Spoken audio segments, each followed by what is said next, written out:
Selamat berjumpa dengan kimia lagi. Hari ini kita akan belajar tentang elektrolisis. Ya, berasal dari kata elektro dan lisis. Elektro artinya listrik, lisis artinya pemisahan. Ya, atau pemisahan oleh listrik.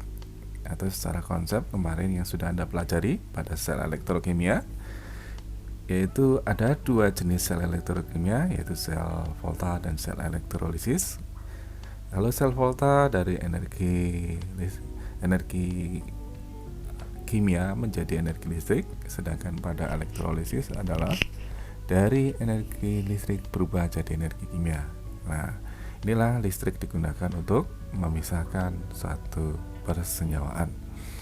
Ya, kita mulai dulu dari perkenalan apa itu elektrolisis. Ya. Ketika kita belajar tentang campuran ionik atau senyawa ion, kita akan belajar tentang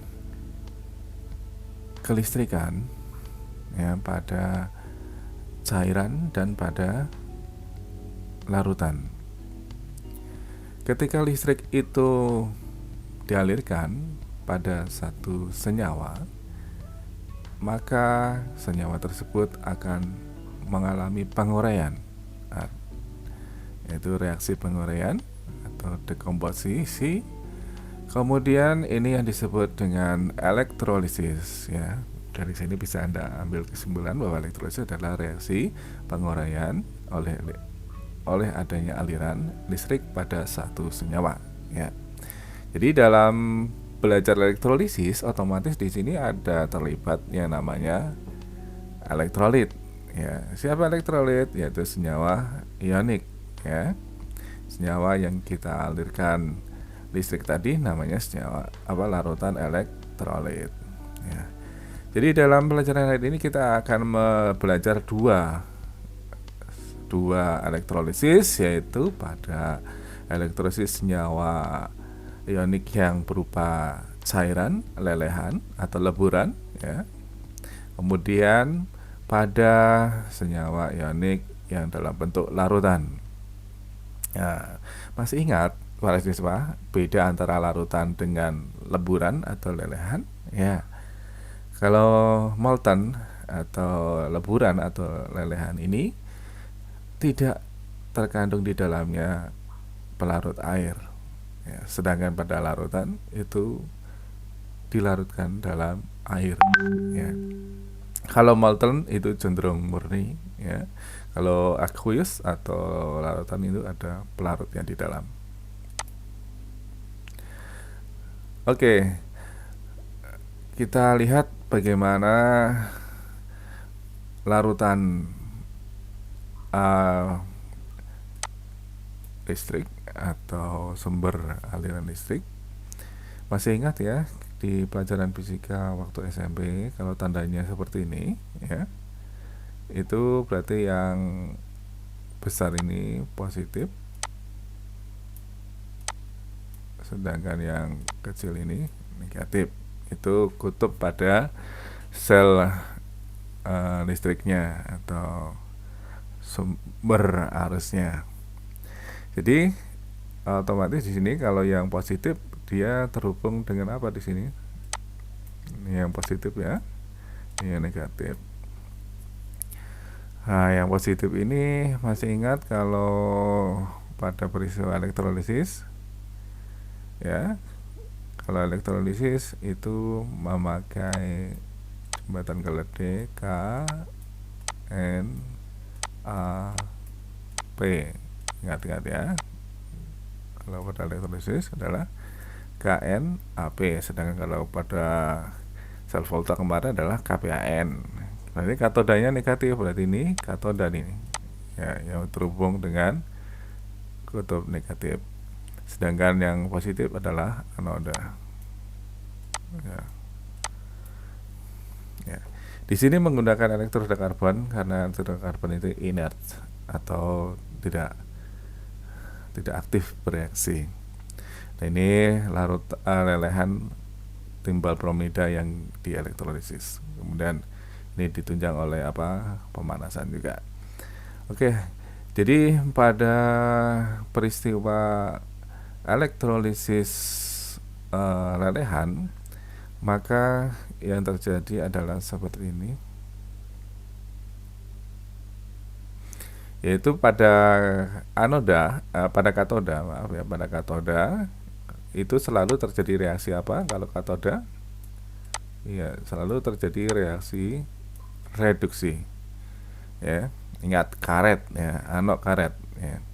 Apa itu peristiwa reduksi? Itu peristiwa penangkapan elektron atau peristiwa berubahnya bilangan oksidasi dari yang tinggi menjadi rendah. Kita lihat di sini.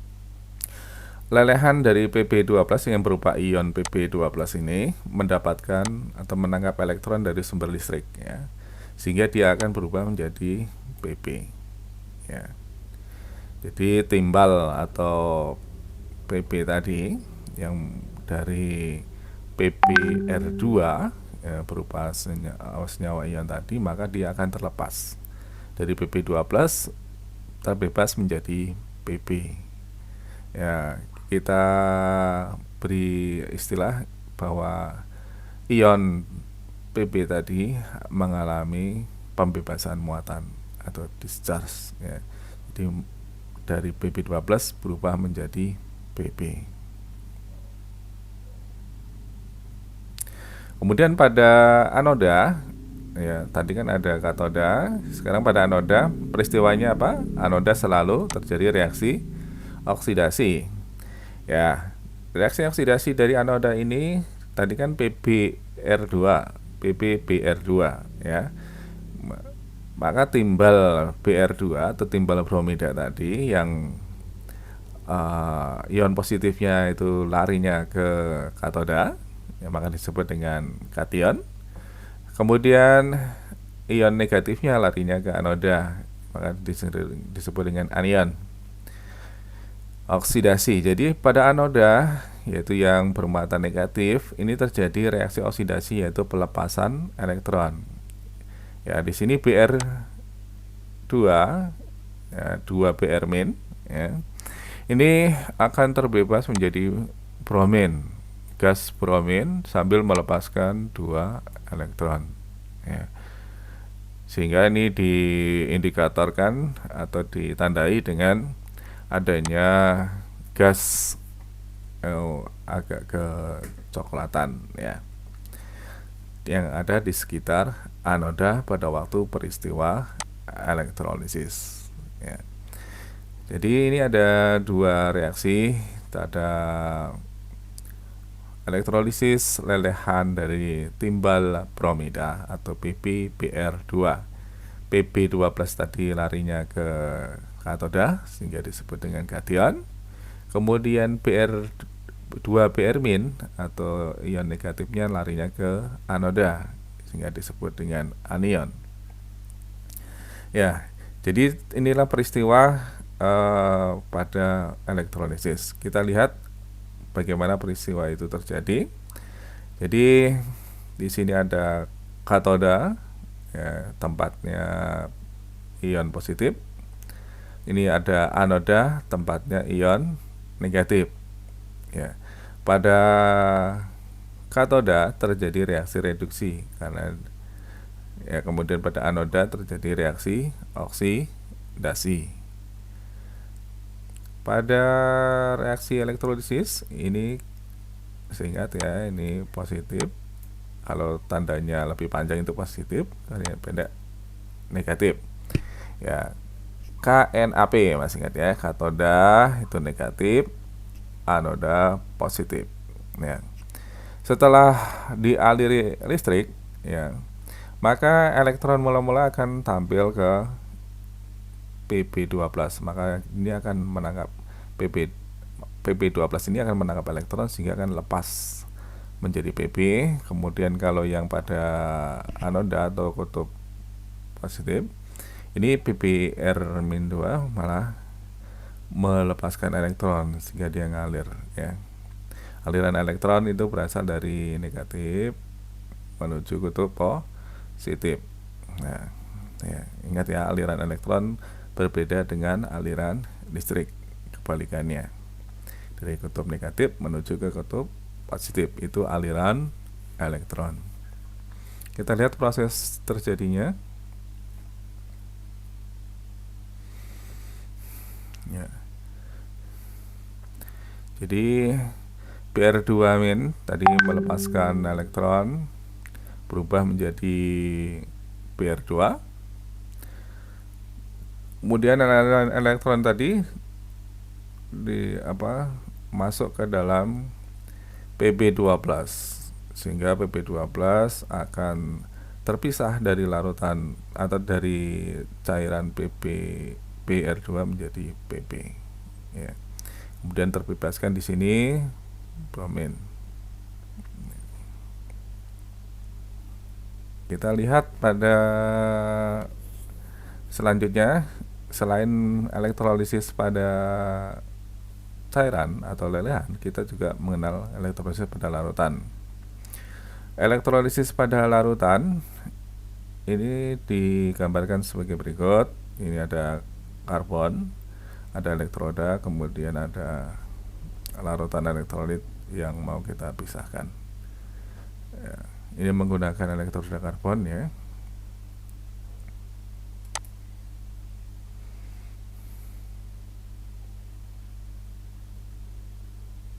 Misalkan di sini ada larutan HCl, mau kita pisahkan dengan mengalirkan listrik dari baterai, ya.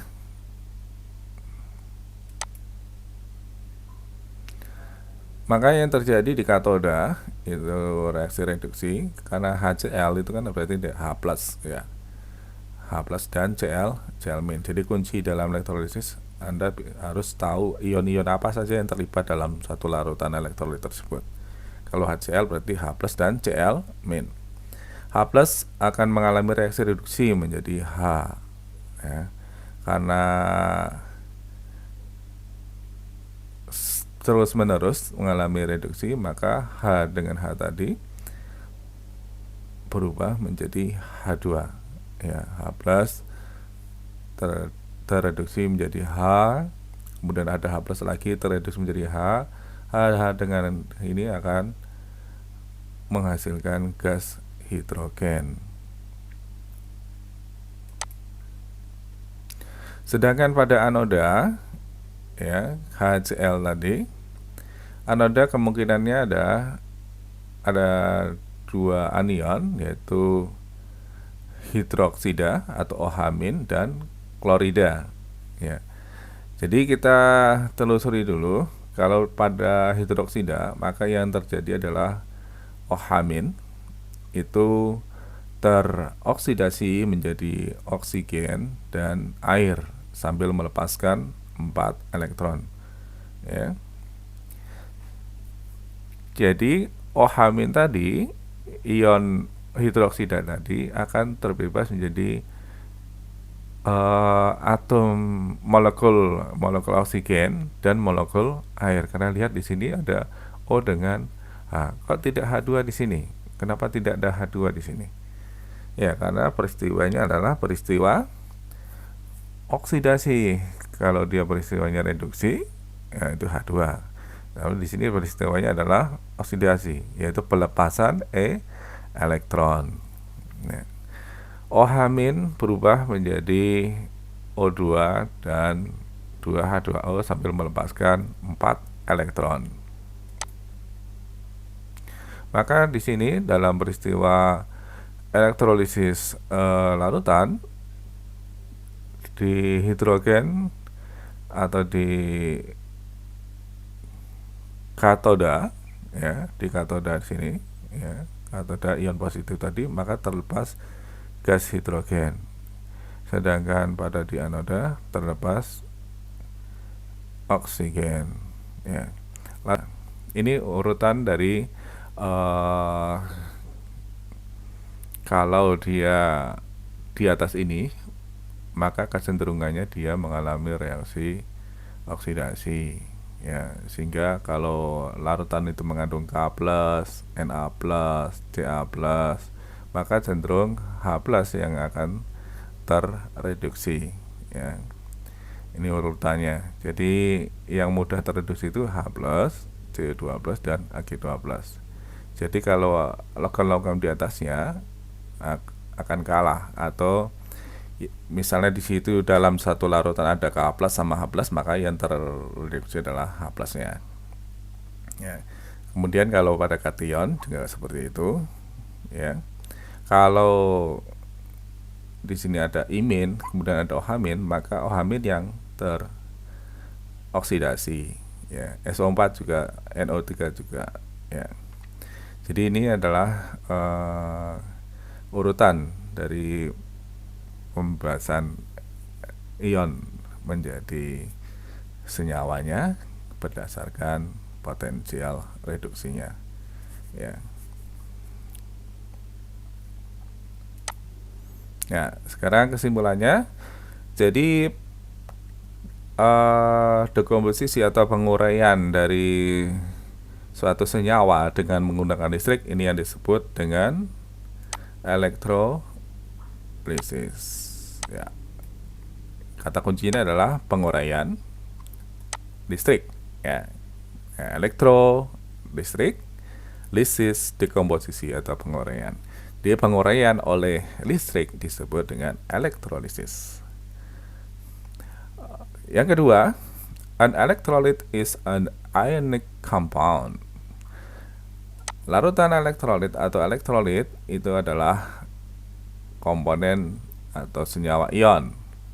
Ini bisa dalam bentuk lelehan atau dalam bentuk larutan yang dialiri oleh listrik, kemudian terurai ya, oleh aliran listrik tersebut. Kemudian kesimpulan yang ketiga, pada peristiwa elektrolit itu biasanya menggunakan elektroda ya. Elektroda yang dipakai itu biasanya menggunakan elektroda inert. Inert artinya tidak mudah bereaksi ya. Ini saya punya jembatan keledai yang inert adalah karbon, kemudian emas, kemudian platina ya. Biasanya saya singkat dengan copet ya. Kalau ingat copet, ingat inert ya. Karbon, emas, dan platina. Itulah kemudian elektroda pada anoda ini adalah terhubung dengan positif terminal atau kutub positif pada baterai ya. Masih ingat singkatannya ya, singkatan dari elektrolisis, ingat-ingat ya, K N A P, itu aja ya biar ingat.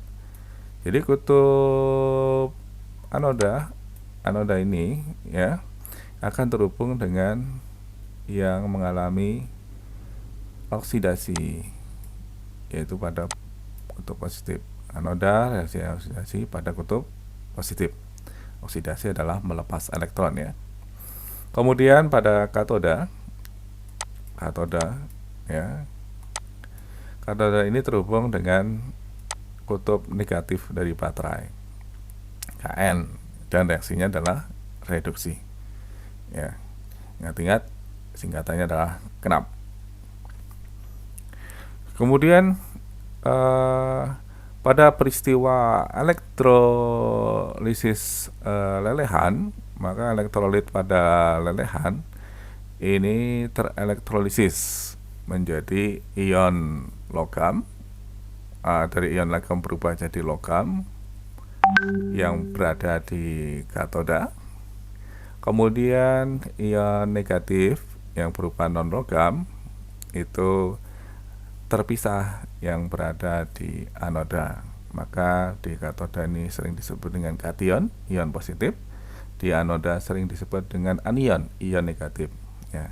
Untuk memudahkan, kalau kation dengan anion, kalau dia positif maka ini disebut dengan kation, ion positif, karena dia sering berada di katoda.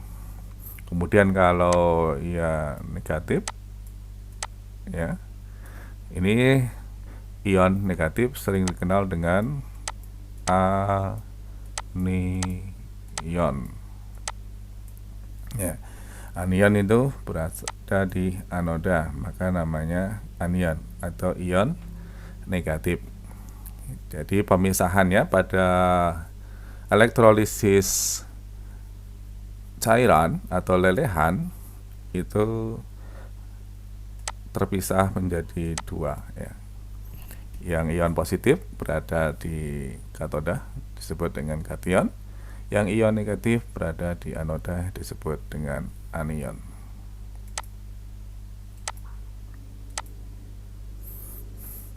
Lalu pada peristiwa elektrolisis larutan, ini yang terelektrolisis memproduksi dua ion positif dan ion negatif sama, akan tapi di situ ada terlibat air ya. Yang perlu kita cermati pada elektrolisis larutan atau aqueous itu terlibat air di situ ya, ada air ya. Jadi kita harus mempertimbangkan potensial reduksinya ya, karena air itu terdiri dari H+ dengan OH- ya. H+ ini kita pertimbangkan pada waktu elektrolisis yang di katoda itu kan terjadi reaksi reduksi, berarti dari H+ berubah menjadi H ya. H+ berubah jadi H ya, dengan melepas dengan menangkap satu elektron. Sedangkan yang di anoda itu adalah non logam. Nanti kita lihat apakah dia berupa oksida. Kalau oksida itu kalah dengan OH- ya, maka yang terhasilkan atau produk yang di anoda adalah dari reaksi OH- menjadi O2 dan H2O. Itu untuk larutan elektrolisis.